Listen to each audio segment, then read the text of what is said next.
As a millennial, I grew up knowing about recycling. I used to drive every Saturday morning with my father to the transfer station. We would bring our recycling bins, one full of paper products and one full of plastic products. And along with our one bag of trash, that's all I knew about it. I had no clue where it went or what was being done with it. All I knew was that we dropped it off there every Saturday, and then we would start all over. So that's all there is to it, right? Generations before us just simply did things differently. They brought milk and soda bottles back to the stores that they bought them from. They didn't have fancy escalators and elevators in every public place they went to. They used the stairs. When they washed their clothes, they hung them on a line to dry. They drank from the water fountains or the faucet when they were thirsty, not a paper cup or a plastic bottle. But most importantly, when something broke, they didn't just throw it away. They fixed it. In this country, we have taken for granted the resources we are fortunate enough to have. 20 years ago, we had simple handheld devices that made calls without cords attached to them. Now we have devices that can talk back to us. We have become so unaware of our surroundings that environmental education isn't even a talking point in most elementary classrooms.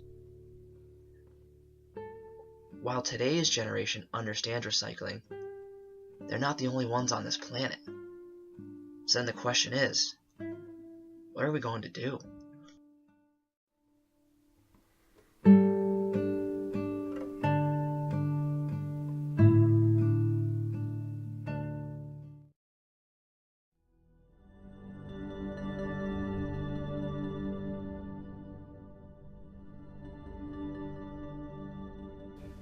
It's not just at this point that I feel that students don't know about recycling. You can see the evidence of it.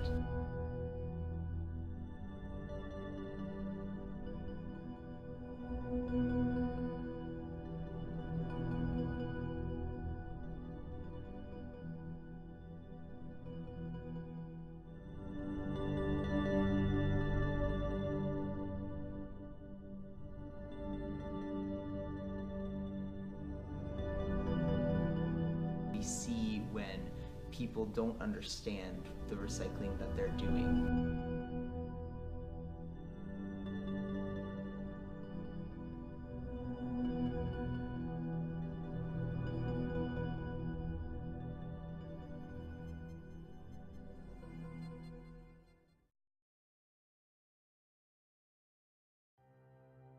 We are the only species in nature that produces waste that the planet cannot handle.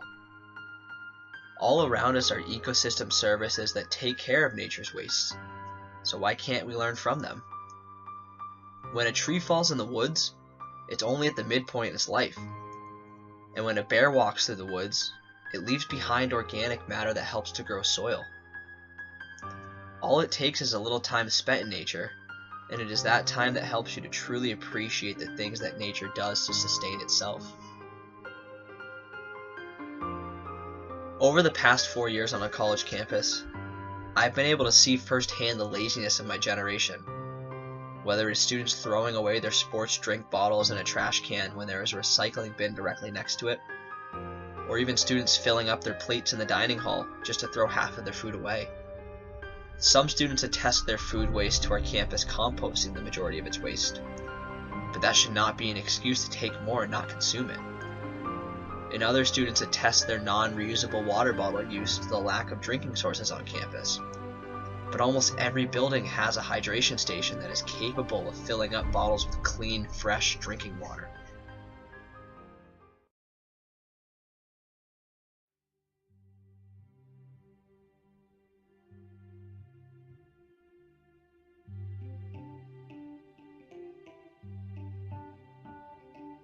There is a lack of knowledge and care on the campus, and it is causing waste reduction initiatives to be slow and painful solutions. It is very visible, and members of the college's eco-reps have witnessed it firsthand. I feel that it's good that Colby Sawyer has some sort of recycling initiative. What I found that I don't like about it is the amount of waste.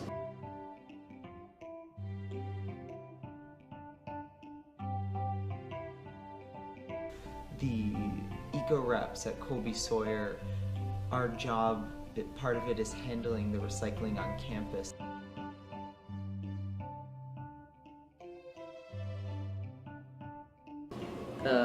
Just in one of my buildings, there could be 50, 60 water bottles a day in there. And that's a lot of plastic that's unneeded if you buy a reusable water bottle and just fill it up when you need it.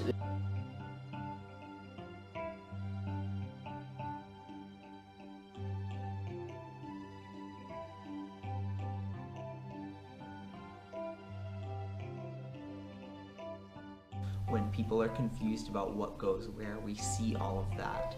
So it's less a matter of just having this general sense that there isn't fully understanding what the recycling initiatives on campus are.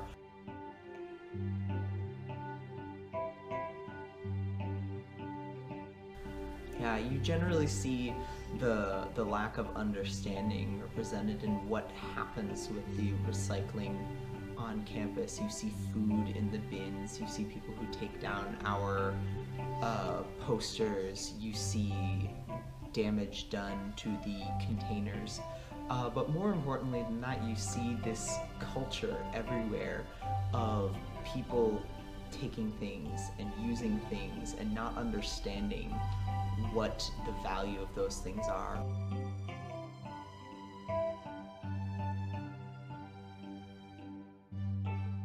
What helped more here is if the school or EcoReps as a club comes together and does more community outreach and outreach with the students here, tables at dinners, so people can just come up and ask questions and be like, hey, what are you doing here? How can I help?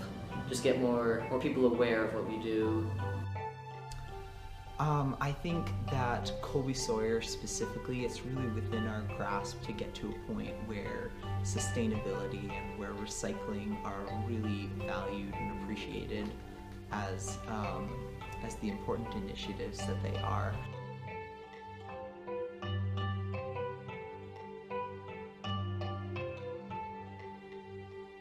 Having the Zero Sort program, which makes it pretty easy to do recycling on campus, is one way to get people invested because they don't have to put a lot of thought into separating all of the different types of recycling that there are.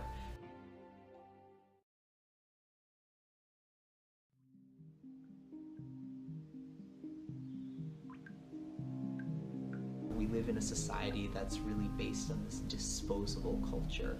When you buy something, you expect to throw it away.